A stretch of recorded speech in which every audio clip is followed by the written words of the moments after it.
what do they present as really the biggest challenge that you guys might face? A lot of challenges. I mean, they got a good team. They got a lot of different ways they can score. They're used to winning at their place. They're used to winning in general. They're just a good team. They got a good inside game. Obviously, they have some real good perimeter guys as well, and a couple of guys that are in between too. So they just know how to play. They know how to win. They know what their style is. They understand what their DNA is, and they play to that. So we just got to go there, and we'll practice tomorrow on some of the things that we want to get better at. That will prepare us for what they do specifically. But a large part of it will be us just being able to do the things that we want to be good at as well. Lamont, 7 games left. You guys can talk about first place, about the regular season title, since it's right there to be had. Yeah, we haven't yet, but to be honest with you, in my mind, that last game was kind of, I think, the domino we needed to fall before we could start having the audacity to look at what the standings are and where we are in the standings, right? And so I think we are to that point. Certainly the guys have, and so we'll talk about it a little bit. But we're focused on. We had a great practice today, tremendous energy at practice today, and so hopefully we'll have a good one tomorrow before we hit the road. But I think we're still really committed to trying to improve our product. I think there's still some room for growth in our product, and so at some point that won't be the case. We'll be doing it all. We'll be playing the best that we can possibly play, and then you just try to do that for as long as you can. And you can't do that for a whole season. I don't think you can do it for 2 months, but if you can start finding your way into that mode here in the next week or two, I think you can do that for the rest of the season and ride it off. So just worried about getting better still. Do you worry about this team now going into a game where the number next to y'all is, a higher number than the team you're going up against? Do you worry about them that going to their heads at all, or you think they do a good job of setting that stuff aside? No, I don't think. I'm not worried about that specifically. That was the case in the last game, right? And so I just think. I think we've talked about the number, and we joked around that the number shrank over the weekend, right? And the more things that you end up getting done, the number will continue to shrink if you have successes. But we don't. At this point, it was a big deal at one point that our guys wanted a number next to their name. I think they felt slighted at some point, so we were so focused on some other things that it kind of took care of itself. That we weren't over the top with the number, consumed with the number anymore. And so I think that's where we are. Auburn's gonna play incredibly hard because that's what they do. It's a home game for them. They're in a race with 7 games left, and we're a team that's also in the race, okay? The fact that we have a number and where it relates to their number, I think there are so many more factors that are going to motivate them to play really hard regardless that, by the time it gets down to that won't be as much of a factor. But we'll just have to get prepared to go in there for a real battle. How have you seen these guys managing the pressure throughout this year, and what are some of the conversations that you've observed them having amongst themselves? I think we've all had a plan of what we wanted to do and what our own expectations were.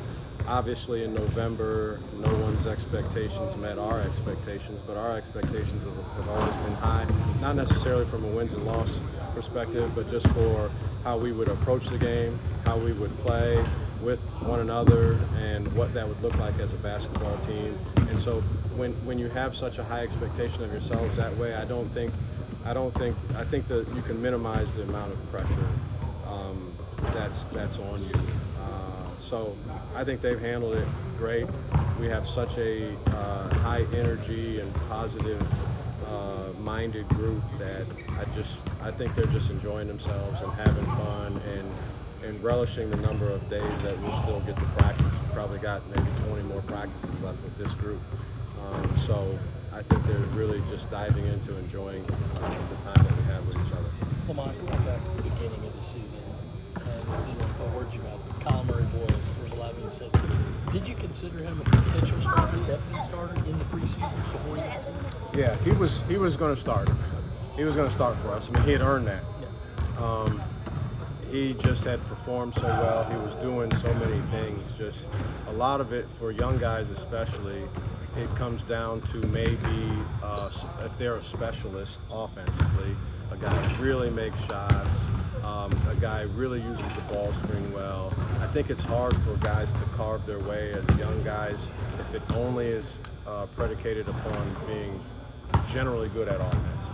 He had really carved his way out for a bunch of other things that he did, just defensively, the physical impact that he can have on the game as a rebounder, as just as a ball screen defender. He's got tremendous, I keep talking about his hand-eye coordination as if this was baseball or golf, but he's got tremendous hand-eye coordination, and that serves him well in some of the things that he does too. But yeah, he had earned the right to call for him to be a starter before we started playing games this year. Him being a local kid at Florida and then going out to Utah to play his senior year, keep in touch with him and you just kind of know about him. Yeah, I mean, it's always interesting when you have a local prospect that is signed and committed to you, and then they go somewhere else. And so I thought it would have been good for him to be around here, honestly, just to be able to make it over to more practices, watch games, for me to be able to see him more. You know, when he was in Utah, it was an extremely difficult place to get to, and it's not close to Columbia, as you know.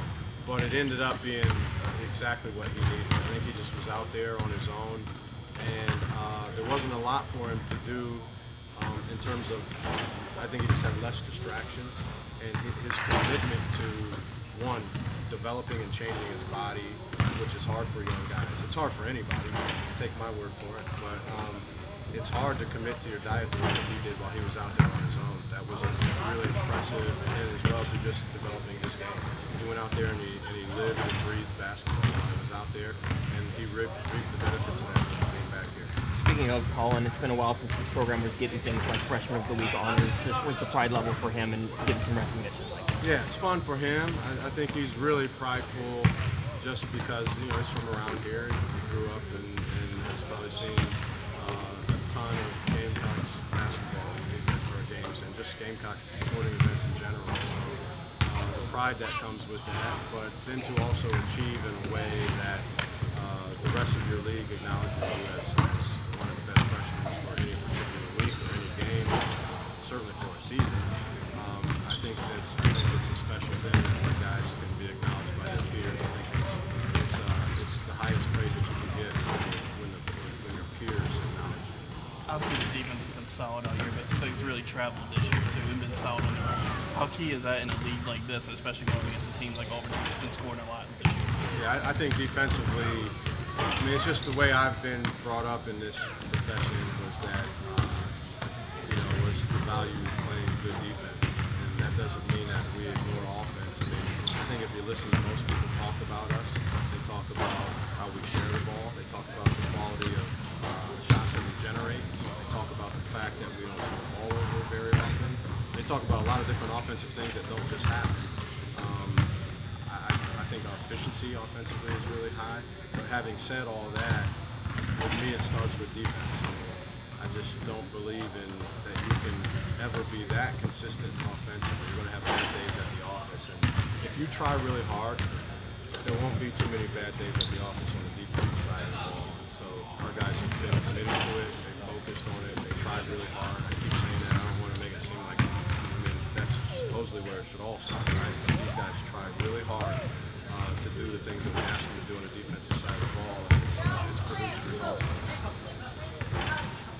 I saw you yesterday. What did you take away from that game? And just the fact that these two teams are combined 44-3, the best combined record in the country. Yeah, we're dragging it down big time. Dawn's doing her thing, and that's nothing new. So, but it was fun for me just to go. I mentioned this before. You're in the season. You don't get to be a fan very often. It's just not what you get to do.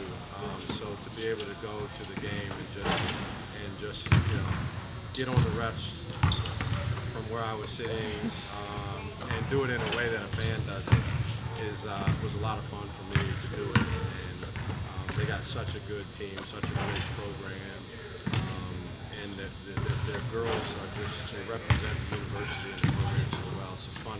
They're easy to cheer for. It's easy to cheer for them. And so it was fun for me to go in there and be able to do that. Okay.